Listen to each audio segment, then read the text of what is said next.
Hello दोस्तों, ਆਪਾਂ जो अज गल कर रहे हैं 8th क्लास के 14वें चैप्टर गुणनखंडीकरण फैक्टराइजेशन ते गल कर रहे हैं। पेपर के पैटर्न चेंज हो चुके हैं, लेआउट चेंज हो चुके हैं, बड़ी कन्फ्यूजन है क्योंकि चैप्टर बड़े लेंथी ने। एग्जाम्स किस टाइप के क्वेश्चन आएंगे अज आप सारे ते गल करनी है। इस टॉपिक दे विच दो तरह के क्वेश्चन है, 1 अंक का अते 2 अंक का। जो 1 अंक का क्वेश्चन आना है, देखो क्योंकि आप फैक्टराइजेशन की गल कर रहे हैं तो 1 अंक का जो क्वेश्चन एक्सपैक्टड है ऑलमोस्ट 14.1 चो एक्सपैक्टड है। जो आप गल करिए उस किस टाइप के क्वेश्चन पे ने जोड़े आप कहते सिंपल क्वेश्चन ने। सांझा गुणनखंड पता करो, बिल्कुल सिंपल क्वेश्चन से पे ने। आप कुछ क्वेश्चन लैके सॉल्व करांगे।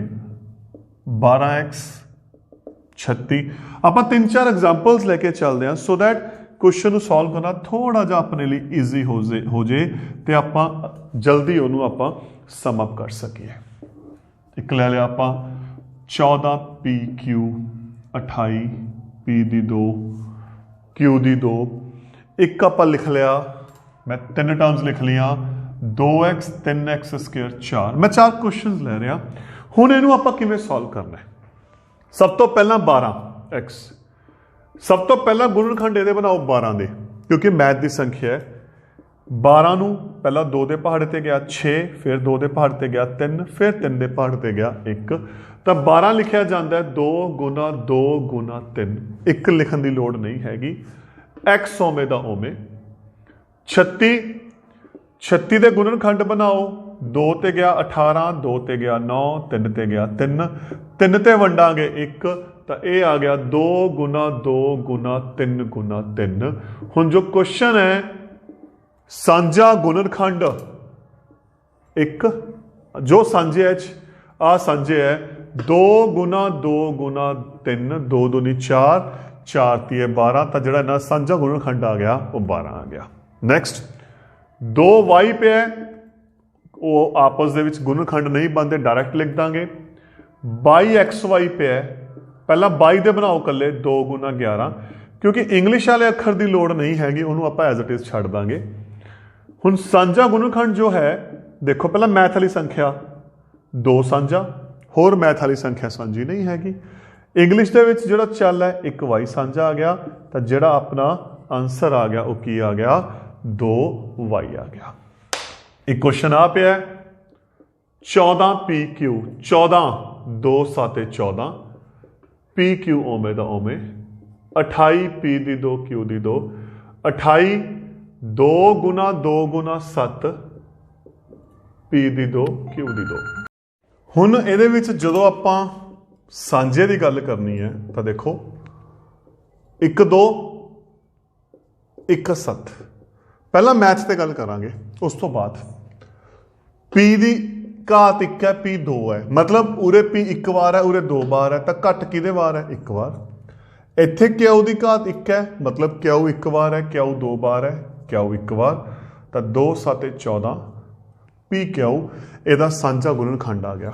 सेम अगर मैं 2x की गल करा 2 गुना x, 3x की 2 का मतलब क्योंकि 3 के गुणनखंड नहीं होंगे, 4 का मतलब 2 गुना 2। हुण सांझा फर्क की है, उरे 3 संख्यावां देतियां, तिन्नां दे विच कोई भी एक संख्या यह जी नहीं हैगी जिहड़ी सांझी है, तो इस केस दे विच आंसर 1 आंदा है। यह गल याद रखनी है, जो कोई भी सांझा गुणनखंड नहीं हुंदा तो जिहड़ा आंसर हुंदा उत्थे ओह 1 हुंदा। कुछ होर आपां 1 अंक के क्वेश्चन से गल करते हैं। वो अपने को जिहड़े क्वेश्चन ने इत्थां सी सांझे गुणनखंड ने, या एक इस टाइप होर क्वेश्चन अपने को वधिया क्वेश्चन बनते हैं। की बनते हैं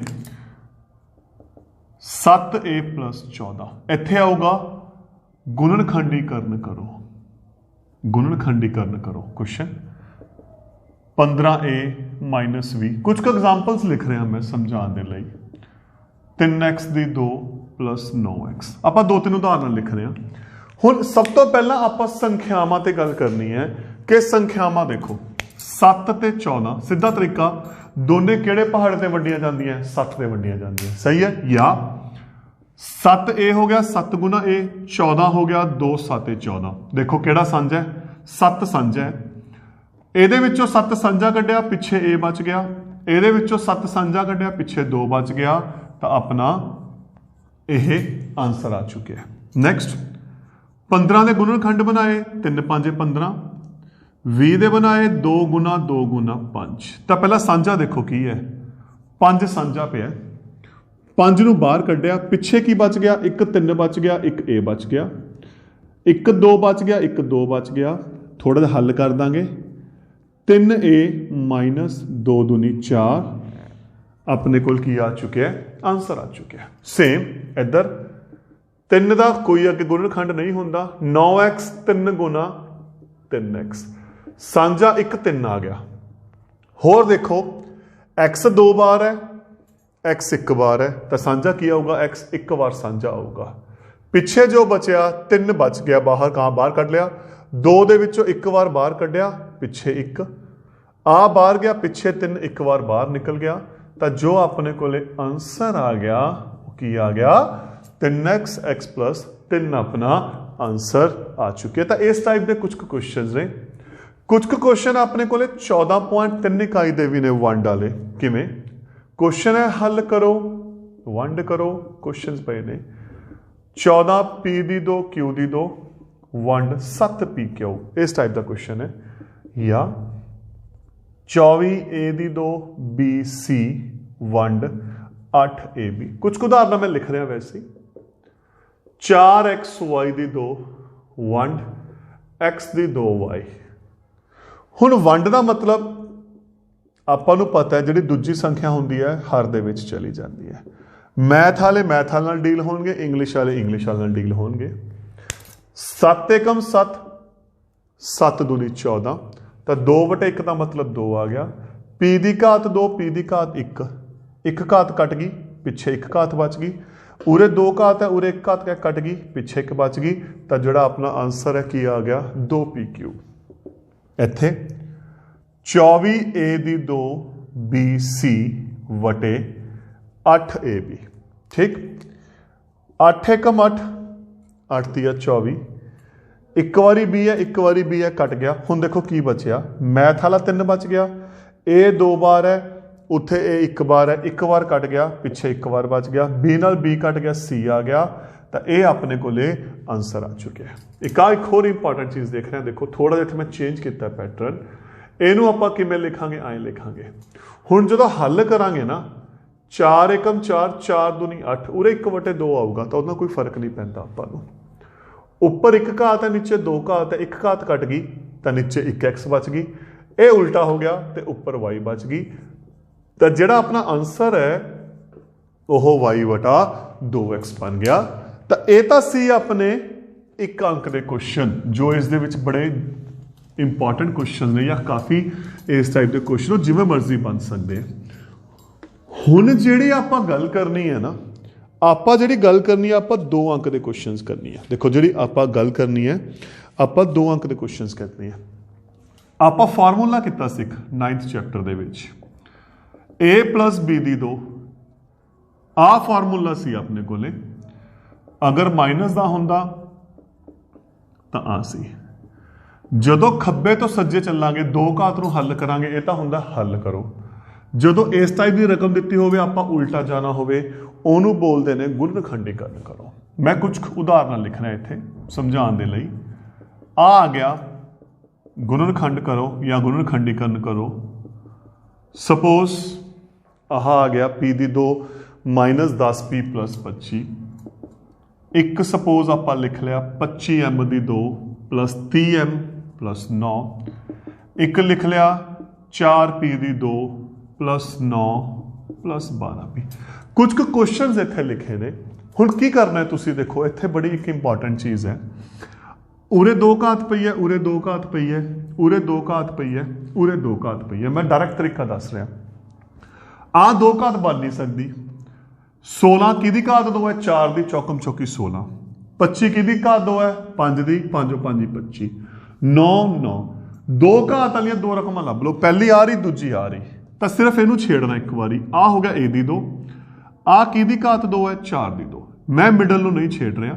सेम p दी 2, ये आ गया 5 की घात 2, ਇਹ ਓਮੇ ਦਾ ਓਮੇ। ਇੱਥੇ m ਦੀ 2 ਦੇ ਨਾਲ 25 ਪਿਆ, ਉਹਨੂੰ ਵੀ ਆਪਾਂ ਦੇਖਾਂਗੇ। ਤਾਂ 25 ਕਿਹਦੀ ਘਾਤ 2 ਹੈ? 5 ਦੀ ਘਾਤ 2, m ਦੀ ਘਾਤ 2, ਆ ਹੋ ਗਿਆ 3 ਦੀ ਘਾਤ 2, ਆ ਓਮੇ ਦਾ ਓਮੇ। 4 2 ਦੀ ਘਾਤ 2, p ਦੀ ਘਾਤ 2, ਇਹ 3 ਦੀ ਘਾਤ 2, ਫਿਲਹਾਲ ਇਹਨੂੰ ਓਮੇ ਦਾ ਓਮੇ। ਤਾਂ ਸਿੱਧੀ ਜੀ ਗੱਲ ਹੈ, ਇਹ ਤੁਹਾਡੀ ਪਹਿਲੀ ਤੇ ਤੀਸਰੀ ਰਕਮ ਬਣ ਗਈ, ਜਿੱਥੇ ਆਹ a ਆ ਗਿਆ ਪਹਿਲੀ ਰਕਮ, ਆ ਦੂਜੀ ਰਕਮ, ਪਹਿਲੀ ਰਕਮ ਦੂਜੀ ਰਕਮ, 2 ਘਾਤ ਛੱਡ ਦੋ, ਪਹਿਲੀ ਰਕਮ ਦੂਜੀ ਰਕਮ, ਪਹਿਲੀ ਰਕਮ ਦੂਜੀ ਰਕਮ। ਤੇ ਫਿਰ ਫਾਰਮੂਲਾ ਕੀ ਹੈ? ਪਹਿਲੀ, ਉਰੇ ਸਾਰੇ ਪਲੱਸ ਦੇ ਨਿਸ਼ਾਨ ਹੈ, ਪਲੱਸ ਦੂਜੀ ਦੀ ਘਾਤ 2, ਪਹਿਲੀ ਇੱਥੇ ਮਾਈਨਸ ਆ ਚੁੱਕਿਆ, ਮਾਈਨਸ ਦੂਜੀ ਦੀ ਘਾਤ 2, ਪਹਿਲੀ 2p ਪਲੱਸ ਦੂਜੀ ਦੀ ਘਾਤ 2, ਪਹਿਲੀ ਪਲੱਸ दूसरी ਦੀ ਘਾਤ 2। मैं होर उदाहरण लिख देना, 16x ਦੀ 2 प्लस 25y ਦੀ 2 प्लस 40xy। मान लो आ क्वेश्चन आ गया, 16 4 ਦੀ ਘਾਤ 2 है, ਇਹਨੂੰ ਛੱਡ ਦੋ ਕਿਉਂਕਿ ਕਿਸੇ ਦੀ 2 ਘਾਤ ਨਹੀਂ ਹੈਗੀ। 25 5 ਦੀ ਘਾਤ 2 है, ਤਾਂ ਆ ਹੋਗੀ ਪਹਿਲੀ ਰਕਮ, 2 ਘਾਤ ਛੱਡ ਦੋ, ਆ ਹੋਗੀ ਦੂਜੀ। ਤਾਂ ਫਾਰਮੂਲਾ ਹੋ ਗਿਆ ਪਹਿਲੀ प्लस दूसरी ਦੀ 2। ਇਹ ਆਪਣਾ ਆਨਸਰ ਆ ਗਿਆ। ਜੇ ਉਰੇ ਮਾਈਨਸ ਹੁੰਦਾ ਤਾਂ ਇੱਥੇ ਆਪਣੇ ਕੋਲੇ ਮਾਈਨਸ ਆ ਜਾਂਦਾ। ਇਹ ਤਾਂ ਸੀ ਇਸ ਫਾਰਮੂਲੇ ਨਾਲ ਸੰਬੰਧਿਤ, ਕਿਉਂਕਿ ਬੜੇ ਇੰਪੋਰਟੈਂਟ ਕੁਐਸਚਨ ਹੈ, 2-2 ਅੰਕ ਦੇ। ਦੇਖੋ ਹੁਣ ਆਪਾਂ ਅਗਲੀ ਗੱਲ ਕਰਦੇ ਹਾਂ। ਅਗਲਾ ਫਾਰਮੂਲਾ ਹੈ ਆਪਣੇ ਕੋਲੇ, ਦੇਖੋ ਜੋ ਕੀਤਾ ਆਪਾਂ, a + b a - b ਬਰਾਬਰ a ਦੀ 2 - b। ਹੁਣ ਆਪਾਂ ਉਲਟਾ ਚੱਲਾਂਗੇ, ਆਪਾਂ ਨੂੰ ਆਹ ਫਾਰਮੈਟ ਦਿੱਤਾ ਹੋਣਾ, ਆਪਾਂ ਇਹ ਕਰਨਾ ਹੈ। ਕਿਵੇਂ? ਦੇਖੋ ਕੁਝ ਉਦਾਹਰਨਾਂ ਮੈਂ ਲਿਖ ਰਿਹਾ। p ਦੀ 2 - 16, 4p ਦੀ 2 - 9, 25l ਦੀ 2 - 49, 16x ਦੀ 2 - 25y ਦੀ 2। मैं कुछ 4 उदाहरण इतने लिखी है।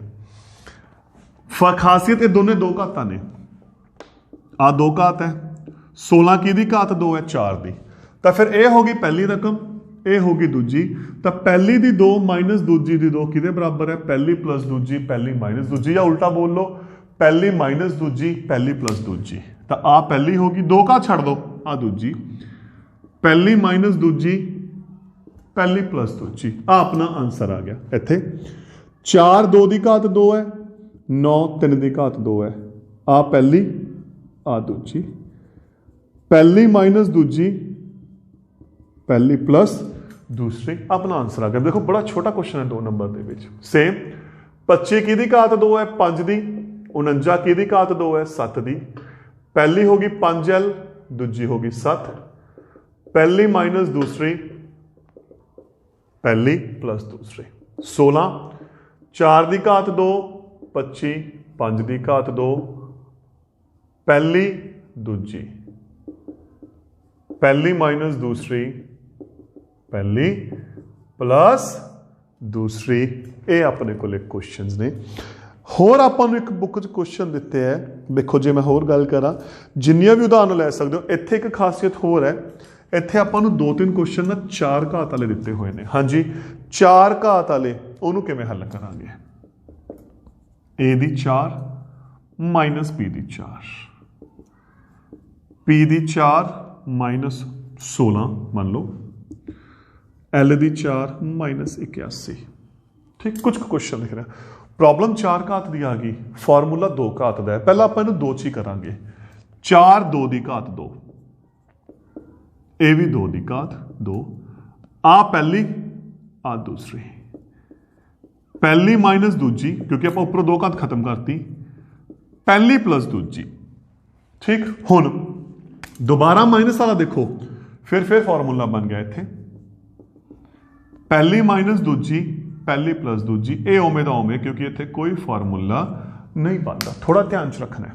सेम इत्थे 4 2 की घात 2, 16 की दी घात 2 है 4 दी, उपरली 2 घात छड़ दो, आ पहली रकम है आ दूसरी रकम है, पहली माइनस दूजी पहली प्लस दूजी। उरे कला माइनस वालों देखो, क्योंकि 4 नूं फिर आप 2 की घात लिख सकते हैं, क्योंकि 2 की घात 2 है। यह ओमे दा ओमे, क्योंकि प्लस का कोई फॉर्मूला नहीं हैगा। ये फिर दोबारा बन गया पहली दी 2 माइनस दूजी दी 2, पहली माइनस दूजी पहली प्लस दूजी, तीजी रकम ओमे दी ओमे, अपना आंसर आ जाओ इत्थे। फिर 2 दी 2 घात 81, 9 9 81, उपरली 2 घात छड़ती, पहली माइनस दूजी पहली प्लस दूजी 9, 3 दी घात 2, क्योंकि फर्दर फिर फॉर्मूला बन गया, हुण ये हो गया पहली माइनस दूजी पहली प्लस दूजी, आ ओमे दा ओमे, ते आ अपना आंसर आ गया। तो दोस्तों यह सी अपना 14वां चैप्टर, जिस दे विच 1 अंक ते 2 अंक के क्वेश्चन आते हैं। जिहड़ी नैक्सट इकाई है ना 14.4, अगर उन्हें देखोगे वो 1 अंक का क्वेश्चन बनता है कि किहड़ी समीकरण सही हो सकती है, गलत, उन्होंने भी आप आराम नाल स्टडी कर सकते हैं। तो यह सी अपना 14वां चैप्टर। Thank you.